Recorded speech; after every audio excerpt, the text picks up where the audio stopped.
Ce sont des leçons fondamentales de mathématiques pour bien comprendre la partie électronique digitale.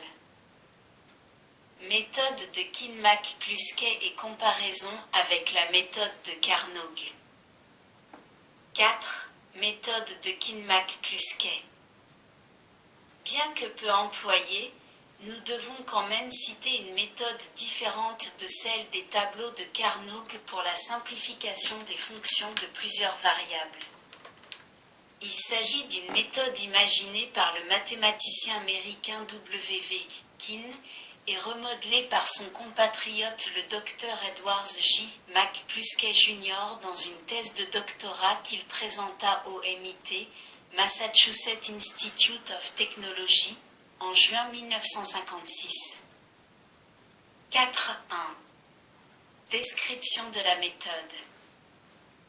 Pour examiner cette méthode, nous prendrons un exemple à 4 variables. Partons de la table de vérité de la fonction f, a, b, c, d, qui est donnée à la figure 54. Nous pouvons constater que la fonction f est vraie, égale à 1, pour 11 combinaisons des variables a, b, c et d. Donnons comme nom à chacune de ces combinaisons la valeur décimale qui correspond au code binaire formé par les variables a, b, c, d en considérant que a est le bit de poids fort et d le bit de poids faible. Exemple. 0,110 égale à barre BCD bar, nous l'appellerons la combinaison 6 puisque 0,110 en binaire équivaut à 6 en décimale. Si nous récapitulons, la fonction f est donc la somme des combinaisons résumées figure 55. Cette liste peut être récapitulée de la façon suivante. À partir de cette liste de combinaisons commence réellement la méthode de Kinmac-Kluskey. La première chose à faire est de classer ces combinaisons en un ensemble successif en fonction du nombre de zéros de la forme binaire de chaque combinaison en commençant par celle qui en compte le plus. Le premier ensemble est donc formé par la combinaison 0, dont la forme binaire 0000 comporte 4 zéros. Le second ensemble regroupe les combinaisons comportant 3 zéros, jusqu'au cinquième qui est formé de la combinaison 15 dont la forme binaire 1111 ne comporte pas de zéro du tout. Les 5 ensembles sont représentés figure 56. La seconde phase de la méthode consiste à comparer les termes de chaque ensemble avec les termes de l'ensemble qui suit immédiatement de façon à éliminer une variable si cela est possible. La combinaison 0000 de l'ensemble 1 doit donc être comparée aux 4 combinaisons de l'ensemble 2. Puis chacune des 4 combinaisons de cet ensemble 2 sera comparée à chacune des 3 combinaisons de l'ensemble 3, et ainsi de suite jusqu'à l'ensemble 5. Lorsque 2 combinaisons ne diffèrent que d'une variable, celles-ci peuvent être associées pour n'en former plus qu'une dans laquelle la variable qui diffère peut être éliminée. Quand une variable s'élimine dans une telle association, on signale ce fait en remplaçant cette variable par une croix, ou tout autre signe à votre convenance. Dans l'exemple que nous avons choisi, les combinaisons 0 et 1 peuvent, par exemple, être associées puisque seule la variable d est différente. Procédons ainsi en comparant chaque terme de chaque ensemble avec chaque terme de l'ensemble suivant et nous obtenons les combinaisons décrites dans la figure 57.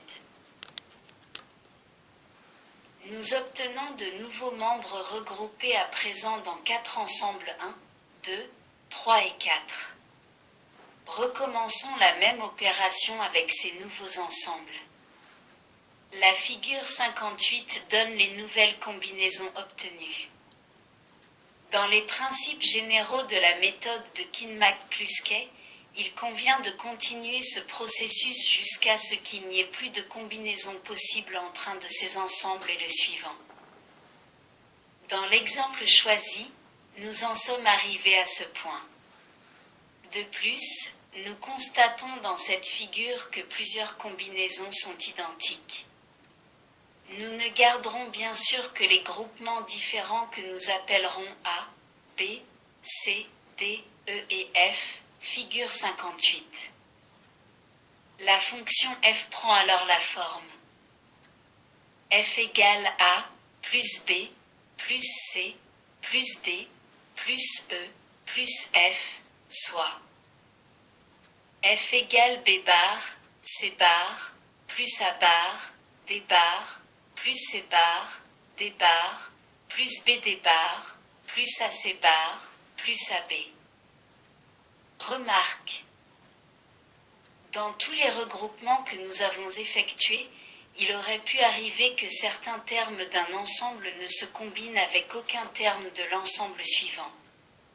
Ces termes sont alors des termes premiers et il convient de ne pas les oublier dans l'équation finale. Arrivé à ce stade, il convient de vérifier si l'équation obtenue ne peut pas encore être simplifiée. Pour éliminer les éventuels termes superflus, formons une grille dite diagramme des termes premiers. Ce diagramme représenté figure 59 comporte 11 colonnes correspondant aux combinaisons initiales 0, 1, 2, 4, 6, 8, 9, 12, 13, 14 et 15. Il comprend d'autre part 6 lignes horizontales correspondant aux 6 groupements A, B, C, D, E et F, obtenus après les différents processus de simplification. Sur chaque ligne, marquons d'une croix les combinaisons ayant servi à former le groupement considéré.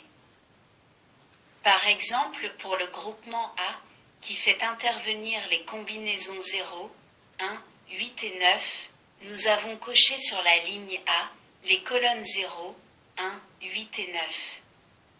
Après avoir fait de même pour les lignes B, C, D, E et F, nous constatons que certaines colonnes, 1, 2 et 15, ne comportent qu'une seule croix que nous entourons alors d'un cercle.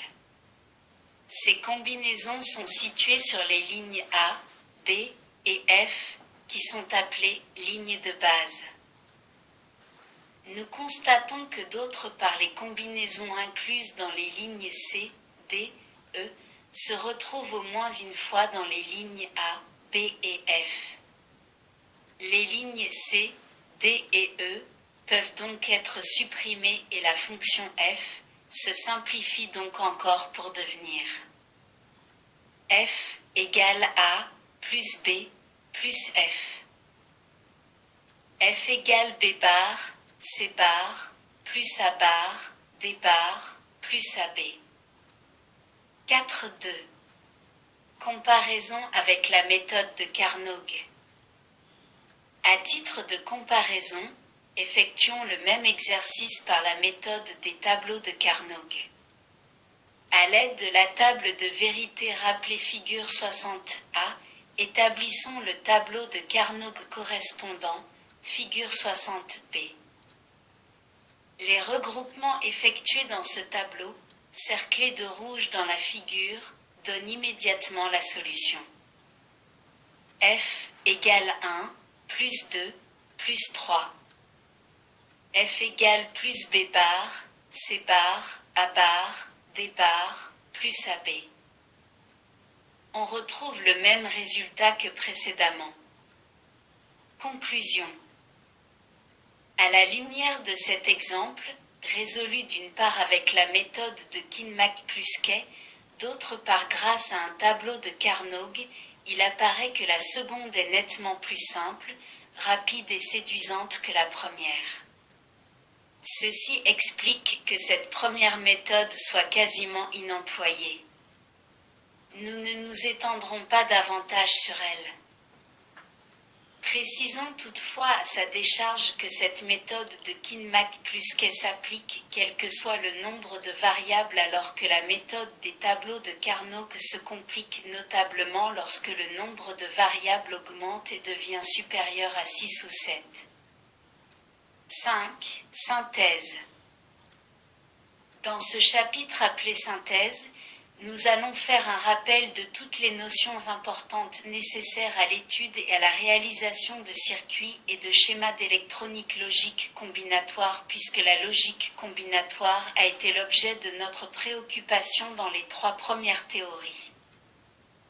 En effet, on appelle logique combinatoire tout circuit dans lequel les sorties sont uniquement fonction des valeurs des entrées, indépendamment du temps. 5.1. Variable. On appelle variable logique toute quantité susceptible de prendre seulement 2 valeurs 1 ou 0. 5.2. Fonction. Lorsque 2 variables booléennes simples a et b varient de telle façon qu'à chaque valeur de a correspond une valeur bien déterminée de b, la quantité b est fonction de a. Nous écrivons b égale f a. 5.3. Table de vérité. La figure 61 récapitule les diverses fonctions logiques de base. À chaque fonction logique correspond une table de vérité et une équation logique. La table de vérité indique l'état de la sortie de la fonction considérée en fonction de l'état des variables d'entrée. 5.4. Symbole graphique. La figure 62 donne les différentes représentations graphiques utilisées pour les fonctions logiques. 5.5. Tableau de Carnot. Le nombre de cases constituant le tableau est fonction du nombre de variables mises en jeu. On a vu qu'une variable pouvait prendre 2 états, 1 ou 0. 2 variables pourront prendre 4 combinaisons d'états. 1, 0 et 0. 2, 0 et 1. 3, 1 et 0.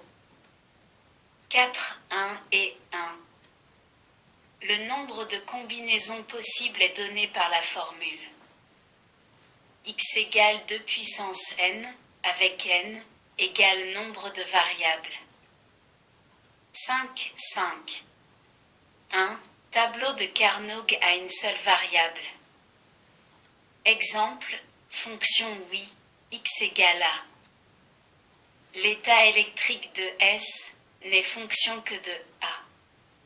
On a x égale 2 puissance 1 égale 2 cases.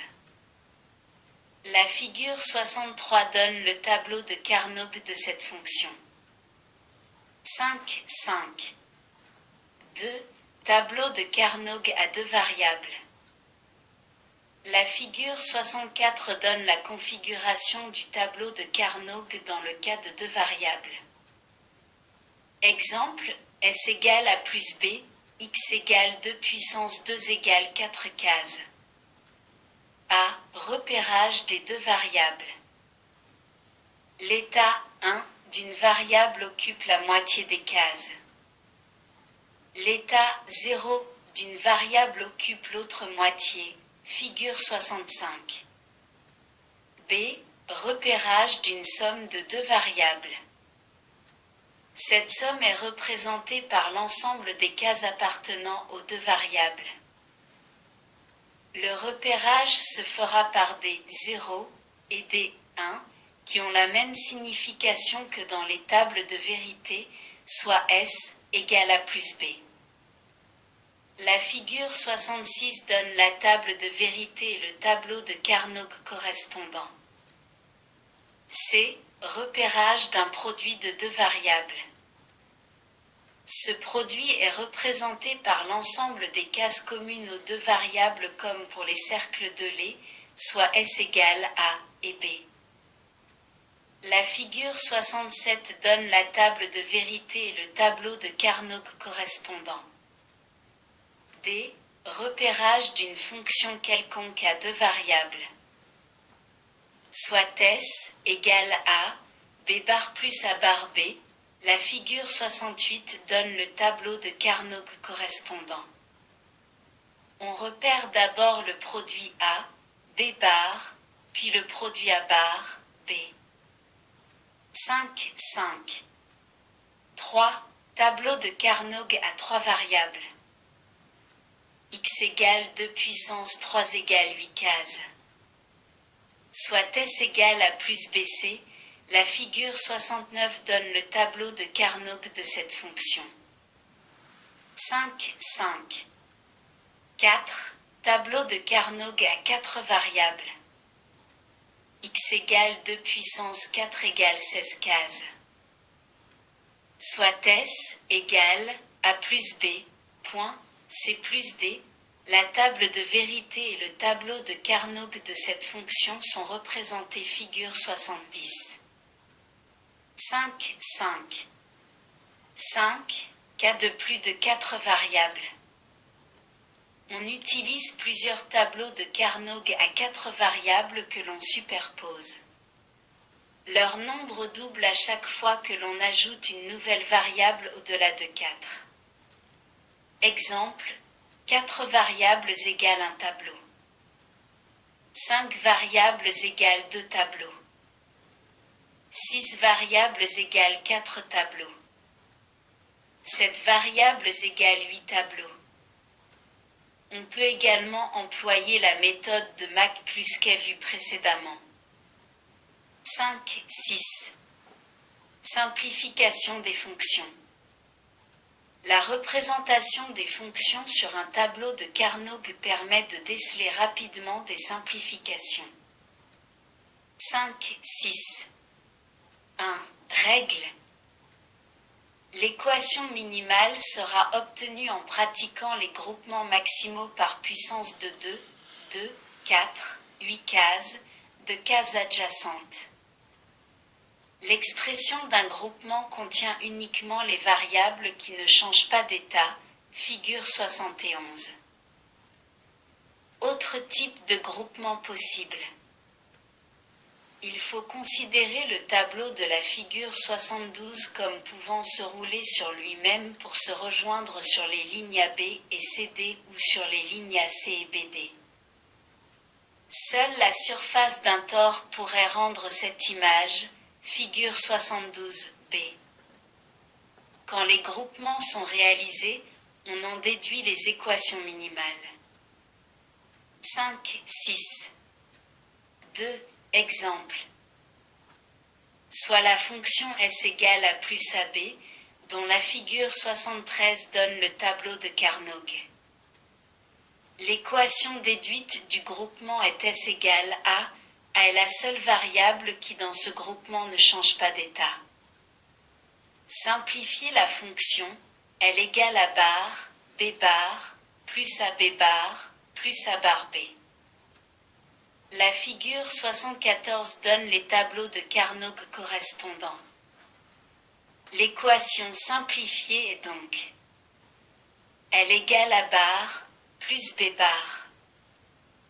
Simplifier la fonction, L égale BD plus B bar, C bar, D bar, plus AB bar, CD plus B bar, C plus ABC, D bar. La figure 75 donne les tableaux de Carnot correspondants. D'où l'équation simplifiée. L égale à C plus BD plus B bar, D bar. 5, 7. Théorème de De Morgan. Premier théorème. Le complément d'une somme est égal au produit de chacun de ses termes complémentés. Ainsi, le complément de A plus B est A bar point B bar. On écrit A bar ou B bar égale A bar et B bar. Deuxième théorème. Le complément d'un produit est égal à la somme de chacun de ses termes complémentés. Ainsi, le complément de A.B est A bar plus B bar. Dans le chapitre suivant, nous vous proposons 2 problèmes résolus qui vous permettront de mettre en pratique l'ensemble des connaissances acquises.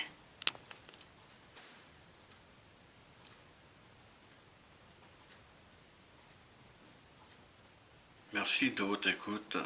À bientôt.